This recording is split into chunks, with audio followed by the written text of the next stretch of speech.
Since the beginning of time, there has always been the argument, does money buy happiness? People who are not financially literate will tell you that money is evil, and rich people will tell you that money is a tool to buy yourself time and experiences. But this isn't just about money and happiness. The main question is, does financial independence improve mental health? In this video, we're going to find out. Hey everyone, you are amazing for watching this video, and I appreciate each and every one of you. If you haven't watched any of my videos before, my name is Brad, and my goal is to be as transparent as possible with my finances. Mainly so that you could learn what it's going to take for you to achieve financial independence. If this type of content seems interesting to you, now would be a good time to subscribe to this channel. Okay, getting back to our topic. Financial independence is this concept that if you have enough money through investments or other means, you don't need a job. This, of course, means that you have a lot more time and freedom to live the life that you want. This sounds great, and one of my main goals in life is to be financially independent at a younger than average age. But will financial independence improve my happiness and mental health? In this video, I'm going to lay out some ideas that suggest, yes, financial independence should improve mental health. But your happiness is a choice that you need to make. I will start off by saying that I'm not financially independent to the point where I know I am set for life. Maybe if I retired to a country with a low cost of living,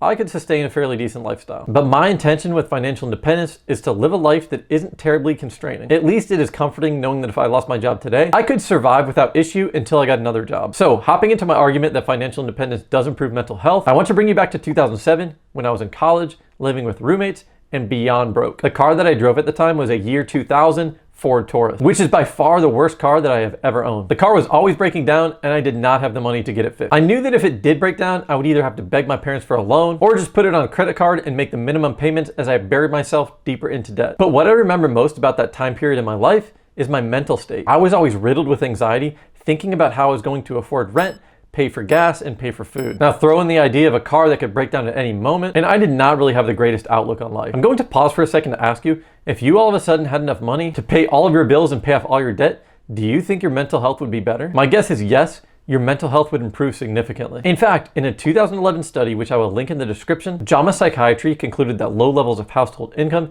is associated with an increased risk of mental disorders. The reality is that when you're struggling to pay your bills and focus on your future, your main attention is going to be on things that bring you anxiety. Going back to my car issues in 2007, every time I needed to go somewhere, I was constantly worried that my car would break down on the way. Naturally, that car did break down and I had to put the repairs on a credit card, which brought me down even more. Now I can look back without anxiety, thinking about times like those that shaped me into the person I am today. I'm at peace knowing that every time I get into my car, I don't have to worry about it breaking down. And if I did, I wouldn't be so nervous that I couldn't afford it. Almost all my anxieties from that time period came from not having enough money. But now that I am comfortable with my income and my net worth, my anxieties have shifted to different things. But the interesting part is that they aren't as intense. For example, at the beginning of this year, the company that I work for had a meeting that mentioned they had to do some budget cuts due to lower than average performance, which should raise some red flags when it comes to job security. I remember having a moment of anxiety, thinking that I should start getting worried about losing my job. But it faded very quickly because, as I mentioned before, I could survive for a while looking for another job. When you think about financial independence, there are obviously different levels that you pass along the way that release some of your anxieties. Here's my attempt to label those milestones that I've hit in the past 10 years on my way to financial freedom. For me, my first biggest milestone was getting a job that paid me well enough to save money. If you don't have a good paying job yet, I think it would be well worth your time and attention to focus on making that happen. Learn an in-demand skill so you could work your way towards a higher paying job. Leave me a comment if you want me to go a little bit more in depth about how to get a higher paying job quickly. The next milestone was being debt free. I understand that there are many people out there who took on a lot of student loan debt, and I was there too. But when I got my first decent paying job, I did not inflate my lifestyle. And I continued to live with roommates until I was completely debt free. Don't let lifestyle creep get in the way of your progress. After that, my next biggest milestone was saving 6 months worth of expenses so that if I lost my job, I would not be as worried about my financial situation. My next milestone was having money to invest in the stock market, real estate, crypto, and starting a side business. Finally, I'm at the point where if I lost my job today, I could probably live for 10 years before worrying about my financial situation. Having this layer of security is extremely beneficial to my mental health. And like I mentioned earlier, my anxieties have shifted to different things, but they are all significantly less intense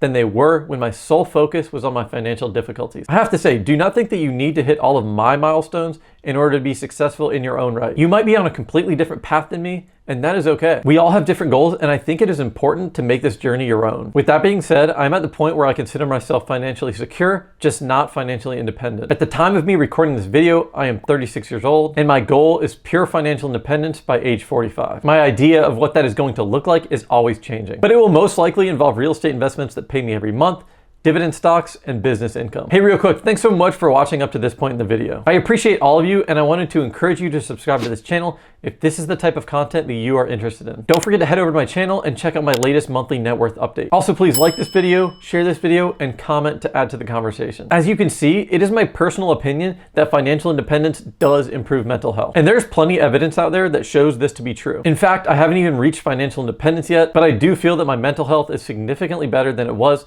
when I was worse off financially. Of course, there are always going to be that group of people that say money cannot buy happiness. And I agree with that to an extent. Money is not going to purchase happiness, but money will buy you financial security, which will free up your thoughts to give you more opportunities to be happy. This in turn will lead to better mental health and an overall more positive outlook on life. Real quick, let's do a recap of the milestones that I have hit along the way to my current net worth that have eliminated a lot of my anxieties, improving my mental health. At number 1, we had finding a higher paying job. If you are not getting paid enough where you could save money right now, all of your focus should be on either finding a higher paying job or cutting expenses. For number 2, we had paying off all debt. If you are able to save money each month, then you can pay off debt. Some people might argue that if your interest rate is low, then paying off your debt shouldn't be a priority. But I found that when my debt was paid off, my mental state was better off. I will say that I don't include my monthly car payment or my mortgage as debt. At number 3, saving 6 months worth of expenses should be your next priority. This is going to give you a nice cushion of savings in case something comes up. At number 4, we had the ability to put your money into investments that will pay you more money in the long run. This could include real estate, stocks, crypto, a business, or anything else that you think would be a good investment. Finally, at number 5, we have financial security. This is going to look different for everyone,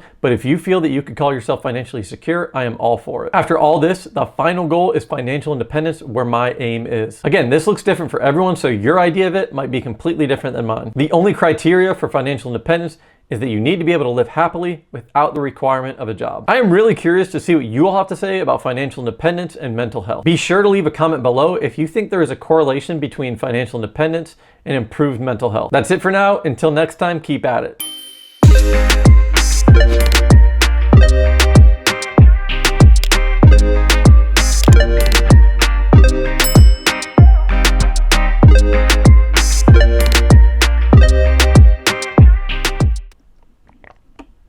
But my intention, for example, the company that I remember having a moment if you are able to save money each month,